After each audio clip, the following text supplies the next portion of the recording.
The moment you use the word Islamic radicals, it means that there is something in Islam that produces radicals. That it's because of Islam they are being radicals. That terrorism is associated with Islam. And especially suicide bombing. Because regularly we heard these commentators saying that, Muslims are indulging in suicide attacks because they will have virgins in heavens. This sort of nonsense kept going on. Just a brief, anyone who knows about history, desperate human beings throughout history have committed what are called suicide attacks. Before 9/11, 75% of suicide attacks were by Tamil tigers who were Hindus. No one talked about Hinduism having anything to do with that, with the suicide attacks. And we have watched so many films of the Japanese suicide attacks on American ships at the end of Second World War. No one blamed their religion, because religion has nothing to do with, no religion has anything to do with terrorism. Almost all terrorism is connected to politics. It's political perceived injustices that produces desperate people.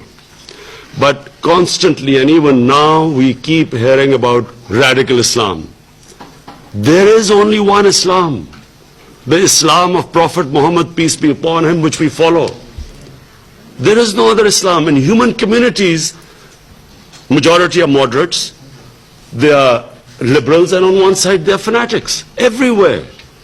What about the white supremacists who walk into and kill 49 worshippers in New Zealand? What has that got to do with religion? So it's very important. This is the best forum. We must talk about it. Muslims must talk about separating terrorism with Islam. Yes, Muslim societies have fanatics, same as Christian societies, same as Jewish societies. And let's not forget that in India, extremists have taken over the country, racial extremists. So, number one, my point is that this has to be addressed. We keep hearing world leaders talk about radical Islam. It is causing, how is a man in the street in New York supposed to tell who's a radical Muslim and who's a moderate Muslim? How can anyone tell? So all Muslims are branded, Muslims are branded as fanatics, terrorists. And whenever some sort of attack goes, a terrorist attack happens in the West, first thing, every Muslim starts worrying, I hope it's not a Muslim. Because immediately we are all branded. And I remember after 9/11, I get a phone call from this Western journalist, and he said, aren't you really ashamed of what has happened? There are 1.3 billion Muslims. Am I supposed to be ashamed of what anyone does any Muslim does? So that's number one point. Second, I have seen this since that awful man Salman Rushdie produced a book called The Satanic Verses. It was mocking, ridiculing our holy prophet, peace be upon him. And I realized, because I was playing sports at that time, and I spent a lot of my time in England, and I understand the Western mindset. People in the West could not understand the pain that it caused to the Muslim world, because Europe especially, they do not regard religion as we Muslims regard. We live our religion. They have a completely different attitude to religion. When I first arrived in England as an 18-year-old, there was a film called Life of Brian, a comedy by Monty Python's Flying Circus.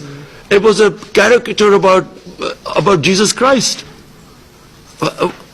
So it was the first shock to me. They don't look at the European societies particularly does not look upon religion like we do. And unfortunately, this I blame us Muslim leaders.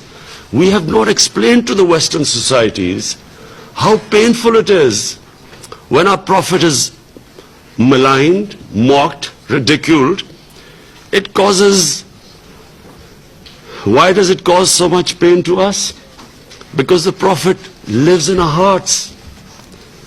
And we all know that the pain of the heart is far, far, far greater than physical pain. All we want is, and I think we should convey,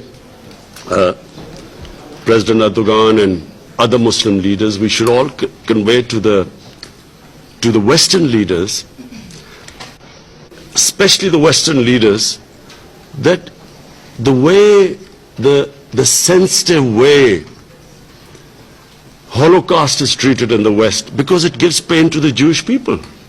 And quite rightly it should be. The world should be sensitive to them, what gives them pain. Similarly, we want them to be as sensitive to the Muslims.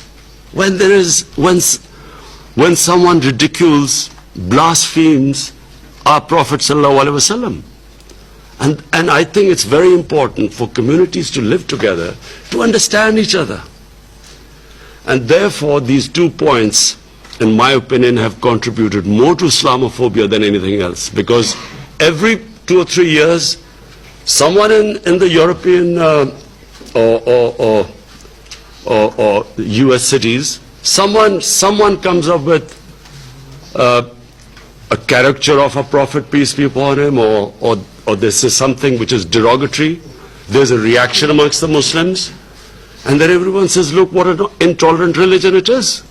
Immediately the gulf between the communities widens, because they don't understand why it's causing us pain.